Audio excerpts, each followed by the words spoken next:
رقت عيناي شوقا ولطيبة ذرفت عشقا، فأتيت إلى حبيبي فاهدأ يا قلب ورفقا. صلي على محمد. السلام عليك يا رسول الله، السلام عليك يا حبيبي يا نبي الله، السلام عليك يا رسول الله، السلام عليك يا حبيبي يا نبي الله يا رسول الله.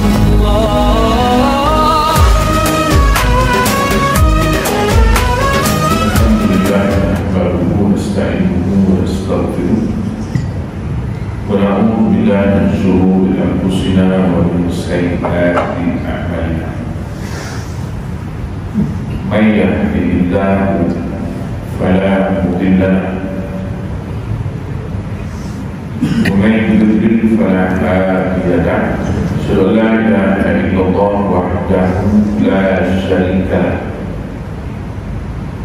وأشهد أن سيدنا محمدا عبده ورسوله. قال رب اشرح لي صدري ويسر لي أمري واحلل عقدة من لساني يفقهوا قولي. سبحانك لا علم لنا إلا ما علمتنا إنك أنت العليم الحكيم. ولا حول ولا قوة إلا بالله العلي العظيم.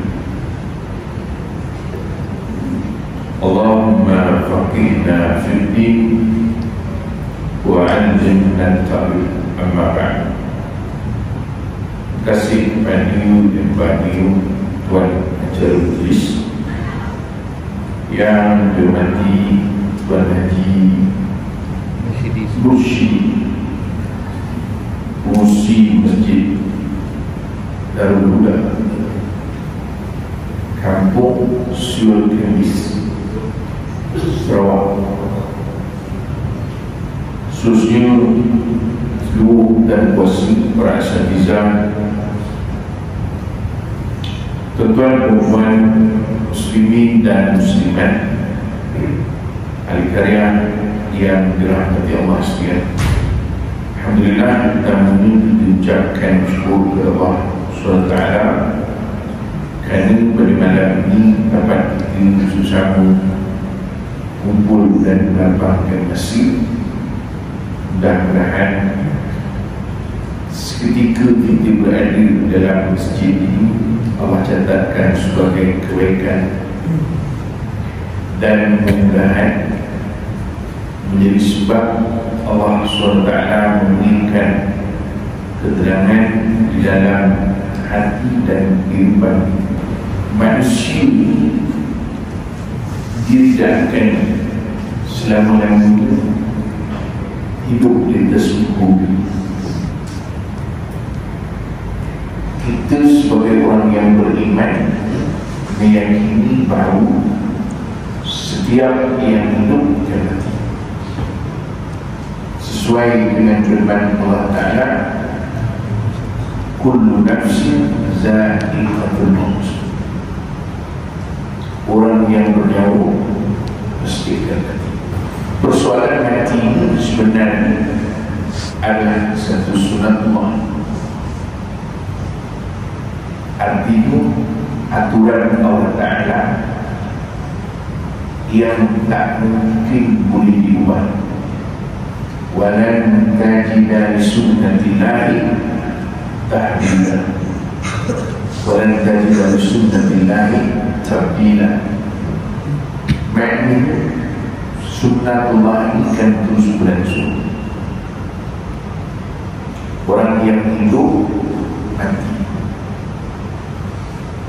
nanti lahir pula orang lain, dia pun nanti hidup. Nanti selepas itu lahir lagi, mati lagi. Itulah si hari kiamat, menunjukkan bahawa sunatullah kehidupan ini tidak akan berubah dan berperusahaan. Maka persoalan nanti bukan satu perbincangan,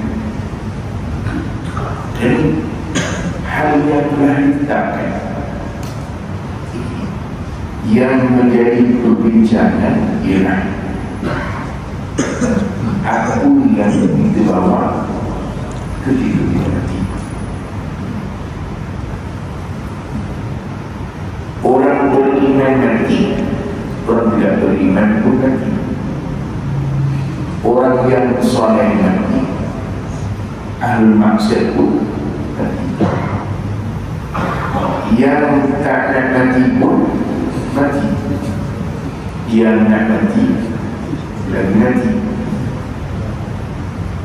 Tetapi soalan ialah apa yang dibawa ketika mati. Kerana yang dibawa itu tidak sama di antara seorang dengan seorang yang lain. Tergantung bagaimana ilmu seluruhkan kehidupan. Dan itu dalam sebuah hadis Nabi SAW menyebutkan bahawa yudbihul mayyita thalatha, nanti mayat akan diikuti 3 perkara: ahluhu wa maluhu wa amaluhu. Kebiasaan itulah apabila orang mati yang akan menghantarkan yang kubur keluarga itu pasti. Kalau hadir anak-anak akan menghantar ke kubur. Saudara mari dekat dan jauh akan menghantar ke kubur.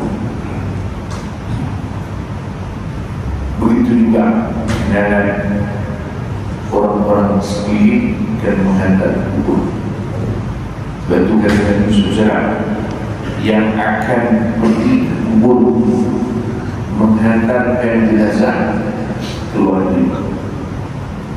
Waman hadir juga akan menghantar jenazah ke kubur. Maksud menghantar itu mengikutilah rumah siapa? Itu rumah awal besar, itu rumah ini. Itulah kapan biji kereta sebut arwah lalu kereta, tapi dia isi dari kereta dia ikut. Maknanya hal itu dan mengikut jenazah. Kemudian kata Nabi SAW, wa amalan, solat sunat, sedekah, wakaf, kebaikan, semua kan ikut ke kubur. Cuma kata Nabi SAW, fayar jimuskan, maka nanti akan pulang daripada 3 tadi, 2 akan pulang.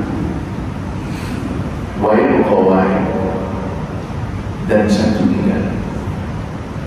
Fayaku ahlu wa ma'lu, maka nanti keluarga akan pulang. Sayang bagaimanapun suami kepada isteri tetap pulang.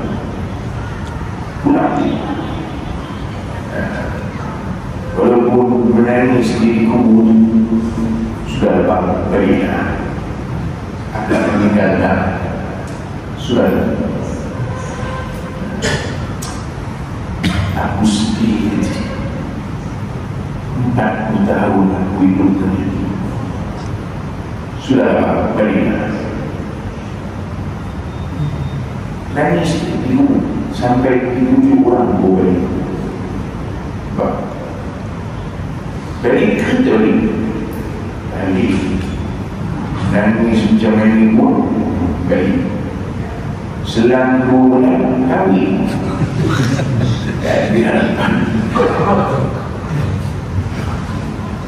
Dan walau bagaimana sayang sekalipun keluarga kepada si mati kan baik, tidak dihukum ibu dan anak-anak bagi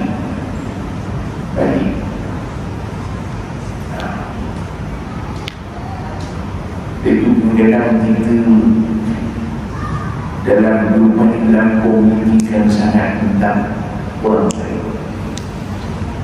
Kita terlupa yang nak buat mana itu Quran sebut wa alaysa lil-insani illa ma sa'a. Manusia tidak dapat melainkan yang diusahakan sesuatu saja. Memanglah Imam Nawawi rahimahullah misalnya dalam Al-Azkar menyebutkan tentang bahawa orang yang mati kalau dibacakan Al-Quran dan diniatkan wahyu untuk disampaikan, itu kan persoalan. Kami belum tahu lagi yang baik tadi nak ngaji untuk itu. Belum tahu. Kadang-kadang keluarga dimulai istri. Satu Quran sebut wa alaysa lil-insani illa ma sa'a. Manusia itu tidak lebih melainkan apa yang diusulkan di situ.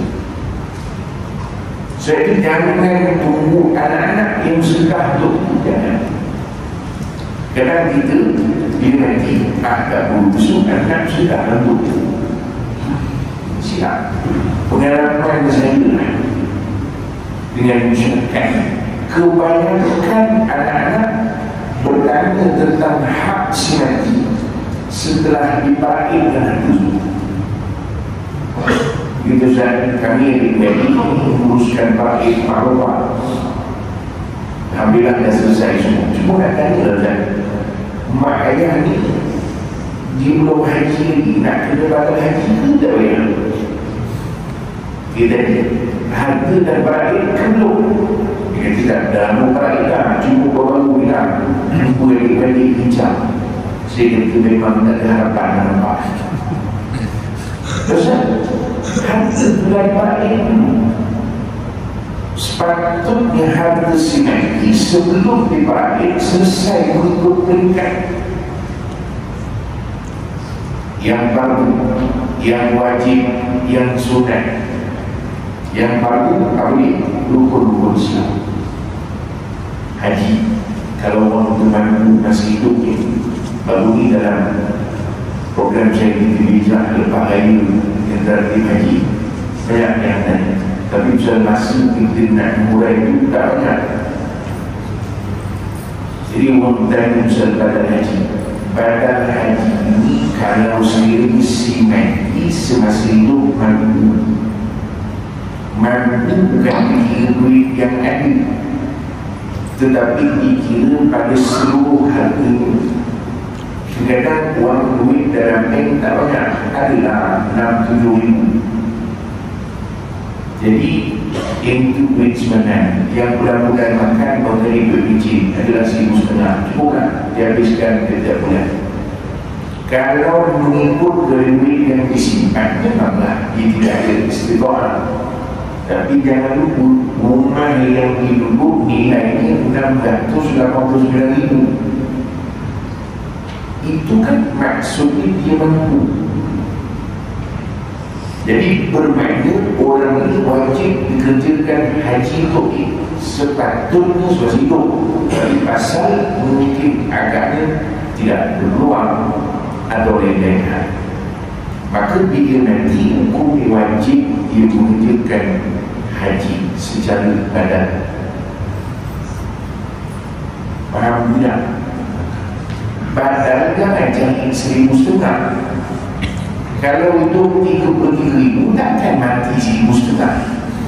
Ada orang ada pun besok mati buah sikit kalau pergi masjid itu. Itu sepatutnya diselesaikan kata itu mengikut dia punya hukum. Termasuk baku pun soal bibian. Kalau ada bibian dosa zakat, kalau ada hutang-hutang zakat habis baru masuk kepada yang wajib hutang. Kalau ada hak-hak orang yang perlu diberikan misalnya selesai, ada berbagi tak? Ada, baru pergi kepada yang sunat. Nak wakaf, nak sedekah, nak bagi orang makan tu, tapi misalnya anak-anak kita kira tu, dia kira sesiap ini suatu berarti buat cerita harga-harga luar negara, factory, rumah-rumah sewa, itu kanda yang punya.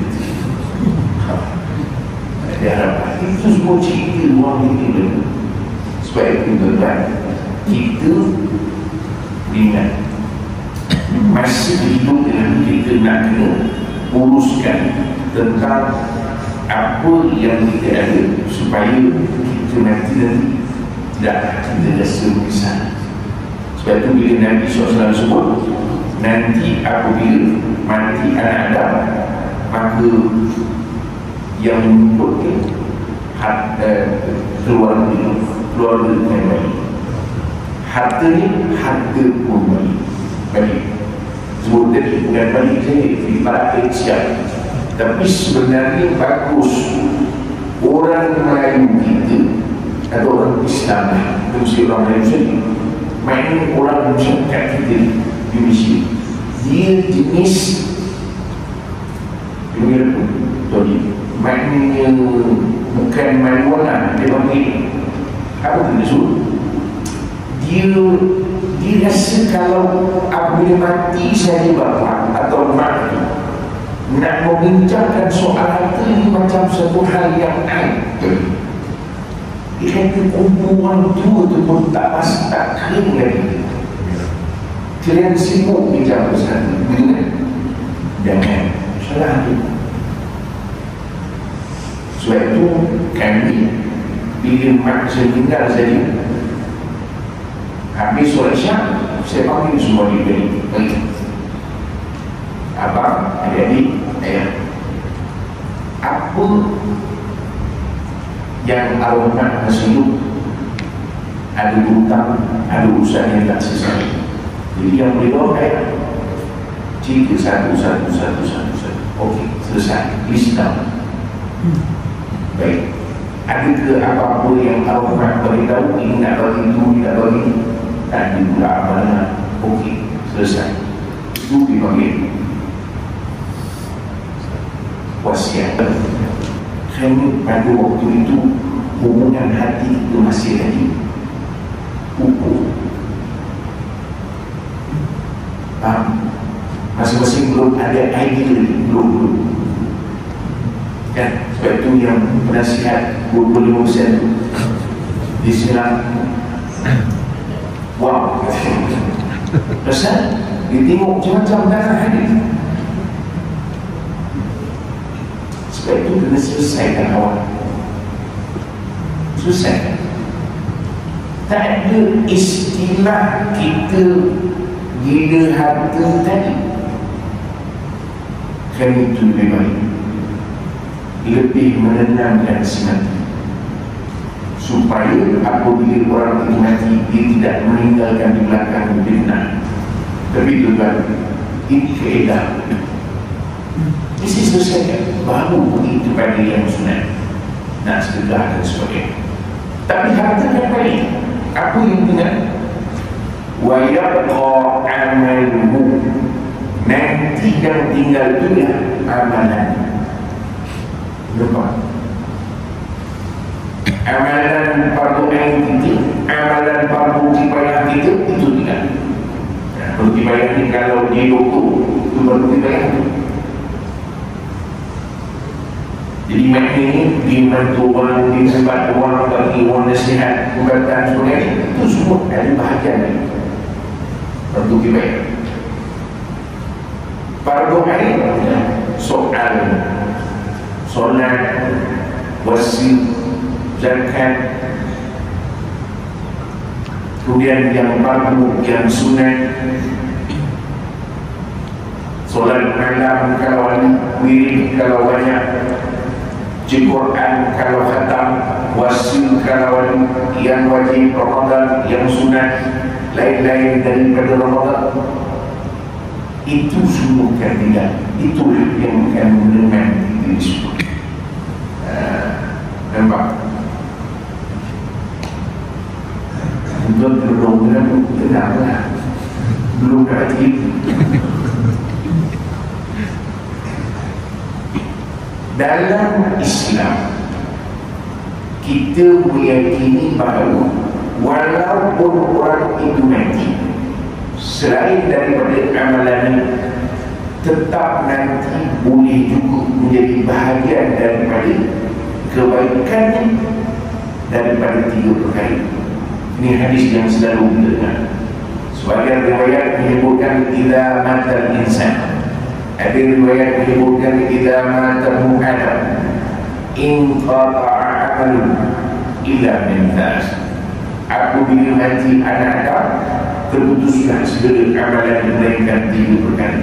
Sebab itu hal-hal yang begitu kita tak beritahu melainkan daripada apa yang diberitahu oleh Nabi SAW. Tak tahu kita, tahu. Dan misal Nabi SAW sebut, apabila seorang anak Adam itu mati, maka habis dari amalan, habis. Dan itu ingat, dunia ini dipanggil darul amal. Oh, ya, dunia darul amal. Dia bukan darul jasa. Tak. Maknanya kau amal saja. Kalau orang hargai, bonus. Kalau orang tak peduli, tidak ada usaha. Jadi prinsipnya dunia tempat buat kerja. Sebab itu kalau ada kita dapat balasan dunia, itu bonus. Sebab itu Nabi SAW sebut dalam satu hadis, kata Nabi SAW, sekiranya orang memuji atas amalan ketahuian, itu adalah balasan yang disediakan. Apa sahaja kebaikan yang kita boleh buat. Sebab itu tuan-tuan, kita macam kita nak, biasalah sesuatu masjid ni main-main pun saya balik pada Singapura minggu sudah sama ni di negara pun kawan-kawan orang banyak orang ATM dan bukan orang kerja ATM saya berehat tunggu mati maknanya orang pencinta orang muda nanti selamat dari mati. Sebab itu dia tenang mati. Tapi tak pula kita orang umur ni kadang ada banyak benda kita tak boleh. Sebab itu dalam hadis Nabi SAW, Nabi sabda supaya kita buat amalan, nanti bila sampai satu masa kita tak boleh buat amalan tu, pahala kita tak jalan. Betul faham tidak? Contoh, kita posisi kosungan. Sampai satu masa tak ada posu, tapi bentuk pun saya pakcik minta jangan posu lain. Posu sunat tak ada, pakcik posu wajib pun jangan, posu sunat lagi jangan pakcik. Sehari pun tak boleh, jangan pakcik. Pakciknya dia meninggal posu dia. Nah ini betul tak boleh posu. Baik, tidak ada posu. Ini contoh saja. Baik, tak ada posu. Sebelum dia tak posu, dia posu dah posu. Maka ketika itu pahalanya tetap berterusan.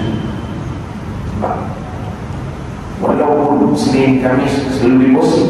Tetapi itu dengan betul dan nasihat. Kata itu tak positif. Adalah sesetengah orang yang treatment dia tak deposit. Betul, sudah positif. Dia tak positif. Tetapi setiap Isnin, setiap Kamis itu pahala yang tetap dia dapat. Walaupun dia tetap positif. Samalah orang yang selalu ke masjid. Masjid. Ada satu orang di tempat saya di Kuala Ram. Dia ni umur dia dulu sibuk sekejap. Dia ni mengajar orang yang bukit.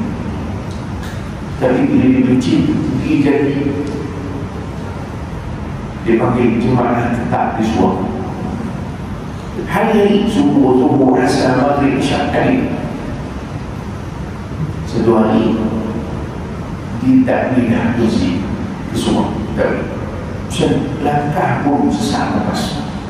Jadi bila kita bicara hari itu, Ustaz, saya dah tak boleh pergi ke masjid, Ustaz. Rugi saya kata Pak Usul tetap untuk kerana yang selama Pak Usul sebelum daripada Pak Usul tak ada ini kata Nabi SAW, tetap Pak Usul akan dapat pahala. Maknanya subuh dalam ini, subuh itu seolah-olah dia jalan bersih. Nanti subuh dia berjalan dalam kaki di masjid, jalan begitulah sampai dia meninggal. Kita sebelum kita hilang kemampuan buat, maka nanti ketika memang kita tak mampu buat, pahala di masa kita itu. Begitu juga kita sedekah. Besok kita tak mampu sedekah, masa kita bekerjakan duit banyak, kita pula letak dua gigi sedekah. Bila pinci letak tak duit pun makin tak. Sedekah yang dulu kita buat tak ada. Kalau dulu tiap-tiap bulan masuk ke mata bis 2,000 bila pinci tak ada. Tapi paling tetap berjalan walaupun ketika itu dia tak buat. Tapi kata Nabi SAW tadi, apabila anak dapat mati tinggal 3 perkara. Antaranya apa? Pertama kata Nabi, sadaqatin jariyah. Yang kedua, ilmu tafa'uli, ilmu yang bermanfaat. Yang ketiga, waladin salih yang bermanfaat, anak yang soleh yang mendoakan Allah. Ini semua tuan-tuan. Kalau kita berhati tiga-tiga, yang mana yang paling komfort?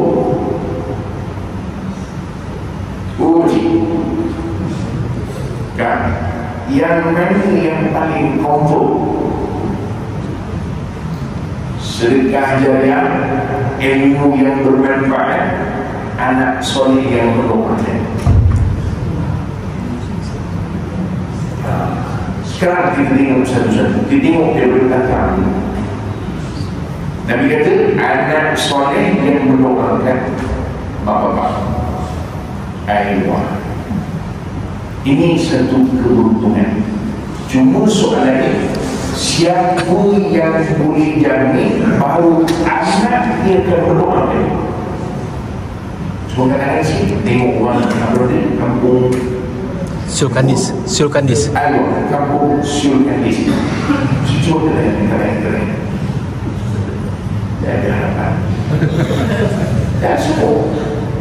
Tapi kalau kita siapa yang berani jamin bahawa dia mendoakan mak ayah, boleh tak kita kata? Sebab yang buat itu kita. Baik itu saya kalau orang saya letakkan hak ibu saya, ayah saya dalam tahiyat akhir. Tahiyat akhir itu hak itu. Dan Nabi SAW habis daripada tahiyat fil alamin innaka hamidun majid. Ada beberapa doa yang dibaca oleh Rasulullah SAW. Antaranya Allahumma a'inni ala zikrika wa syukrika wa husni ibadatik. Dan satu lagi, doa 4 dipanggil perlindungan. Allahumma inni a'udzubika min adzabil qabr wa a'udzubika min fitnatil mahya wal mamat wa a'udzubika min fitnatil masih dajjal. Azab kubur, fitnah hidup, fitnah mati, dan juga dajjal. Itu Nabi baca. Itu doa yang Nabi baca, sunnah kita buat. Habis baca, jangan boleh salah, baca dulu. Baik. Tapi para ulama kata, kenapa Nabi baca selepas ayat akhir? Ayat kata ulama terbuka, mulai-mulai menunjukkan di situ antara tempat mustajab doa. Jadi kalau kita di situ memang ada bahagian muslim. Allah nanti beritahu anak yang soleh mendoakan dua guru.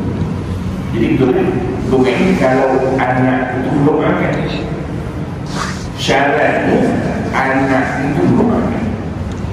Jadi kalau anak tidak mendoakan, ada harapan. Maknanya kalau anak ingat pada kita, ada harapan. Itu sudah tak semua. Jadi kita tadi anak-anak hari kamu tak tahu, masih ingat lagi bapa. Masuk hari ke-7, masa macam ni sibuk pergi nak makan apa dia. Dah lama tak buat kali kebalikan. Orang tua tadi yang kira konon ketinggan tak adalah. Besok lama jumpa, jodoh tahun ni kita buat tali. Jadi lama lagi kita jumpa, apa soalan? Betul. Bila nasi kita buat kerugi, malu sampai tak ingat kata. Sebab itu walaupun kata Nabi SAW, anak yang soleh yang akan mendoakan, syarat pasti anak soleh. Jadi 50-50, betul? Oh enggak, setuju. Maknanya 50-50. Itu tak bilang, bukan tak ada suka 50-50. Mudah-mudahan Allah beri kita anak yang soleh, yang ingat kepada dia. Baik. Yang kedua tadi kata Nabi, au ilmin yuntafa'u bihi, ilmu yang bermanfaat. Ini pun kalau orang yang mendapat ilmu nak mengingat baik. Sebab itu kalau tutup buku kita mengajar, kalau baca kitab kan, kata kita sedekahkan Fatihah kepada pengarang kitab. Jadi kan, pasal itu sebagai menghargai. Maknanya dah matilah, tapi setiap masa orang mengingat pada ilmu yang dilalui. Okeylah kalau yang ada buku yang kita, yang tak ada buku, tak ada harapan. Sekarang sebab itu belum tahu lagi orang yang menyampaikan ilmu akan dimanfaatkan, belum tahu. Tapi kalau dimanfaatkan sampai tak balik, sampai.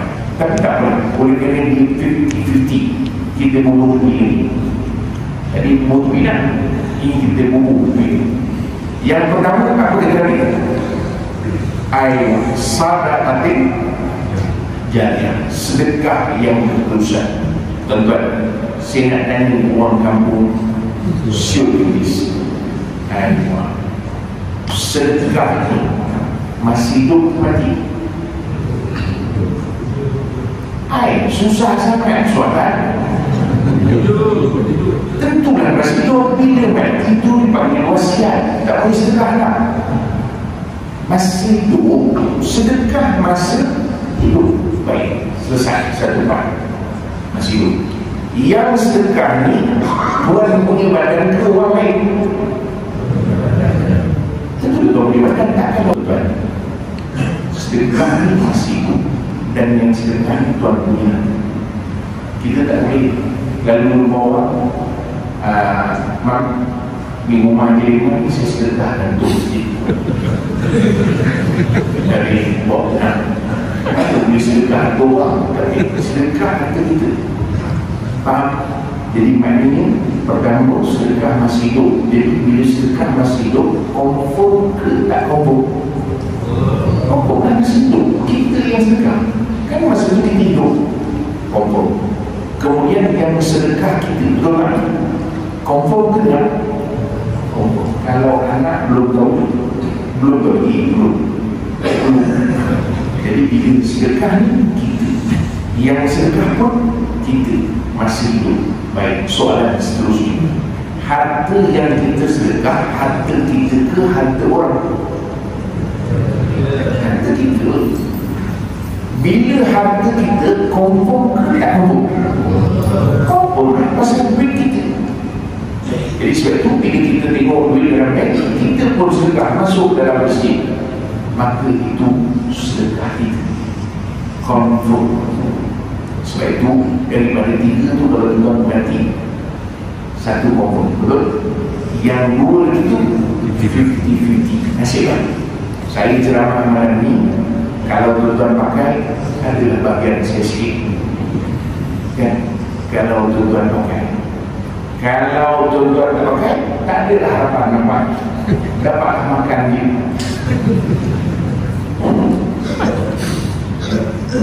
Nampak? Sebab itu belum tahu lagi. Anak yang soleh, Masya Allah, anak kita yang hafiz, Masya Allah, soleh. Amin. Pun belum tahu ni di rumah tidak mau apa. Belum tahu belum. Maka ini terbalik, jangan dulu bahagian wa laisa lil-insani illa ma sa'a, melainkan apa yang itu sedekah. Maknanya majoriti menyatakan sedekah jariah itu adalah wakaf. Sedekah jariah adalah wakaf. Kita tak kata main keseluruhan, tapi kita kata majoriti. Sebab ada sebagian yang menafsirkan sedekah itu sedekah. Tak boleh. Saya tak nak bincang jadi banyak. Cuma saya nak kita pegang sikit saja daripada ayat surah Al-Hadid ayat yang ke-7. Allah Ta'ala kata apa? A'udzubillahi minasyaitonir rajim. Aminu billahi wa rasulihi wa anfiqu mimma ja'alakum mustakhlifina fihi. Berimanlah kepada Allah dan Rasulnya dan infakkan harta yang Allah bagi kepada kita sebagai pinjaman.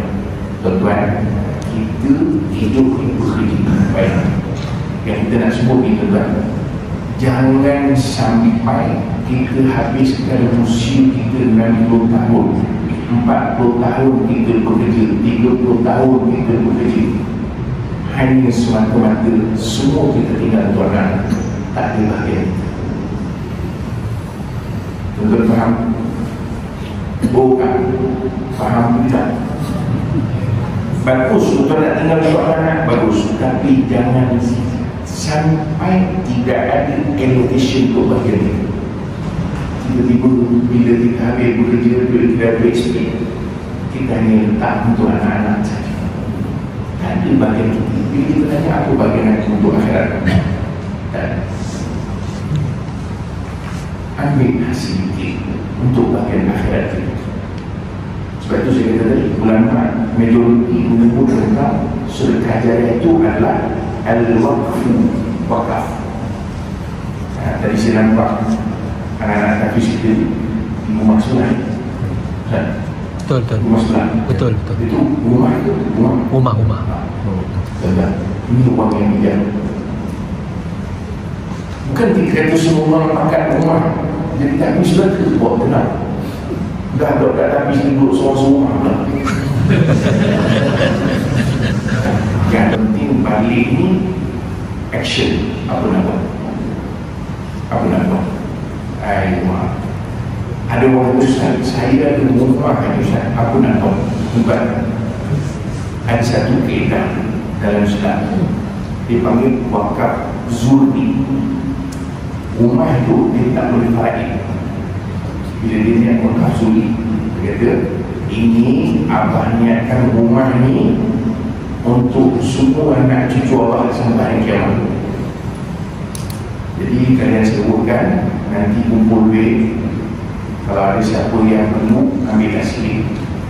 Jadi tiap-tiap tahun sedekahlah untuk Allah dengan mak daripada hasil rumah. Dia tak boleh faraid. Rumah tu bila dia dah wakaf, dia tak boleh faraid. Jadi bermakna itu salah satu cara bagaimana harta kita tadi dia boleh terus hidup walaupun kita mati. Sebab bila faraid dah tak ambil harta kita dah. Ini kadang-kadang penyelesaian bagi orang yang tak ada banyak harta dia. Mungkin sebuah rumah, jadi kaedahnya rumah itu diwakafkan. Wakaf cara apa? Wakaf suri, maksudnya anak cucu boleh manfaat, tapi dengan cara bukan pemilikan, mungkin disewakan, dikumpulkan hasil sewaan, kemudian dibantu kepada siapa yang susah. Dan pada masa yang sama setiap tahun ada bahagian mungkin korban dan sebagainya. Itu antara kaedah. Saya cuba memberikan cadangan solusi. Kadang-kadang kita bagi ceramah, ada yang ustaz ceramah, kita yang mampu macam nak buat kita. Maka akhirnya pergi pun mampu, balik lagi mampu. Tapi yang ini saya cuba berikan cadangan solusi bagaimana panduan air mak. Tuan cuba tu 8 subuh ke 8.30 sudah memang tak boleh cari. Tuan-tuan, sekali lagi terima kasih kepada pihak masjid, terima kasih kepada tuan yang memberikan perhatian. Mudah-mudahan 9.30 lebih kurang kita berbicara kepada malam ini ada manfaat untuk saya dan tuan-tuan sekalian. Mudah-mudahan dapat dimanfaatkan dalam kehidupan kita, insyaAllah. Sekali lagi terima kasih kepada Tuan Haji Mursyid dan Tusluh dan Kuasa dan tuan-tuan semua. Jumpa lagi insyaAllah 5 tahun yang akan datang. 5 tahun sekali datang.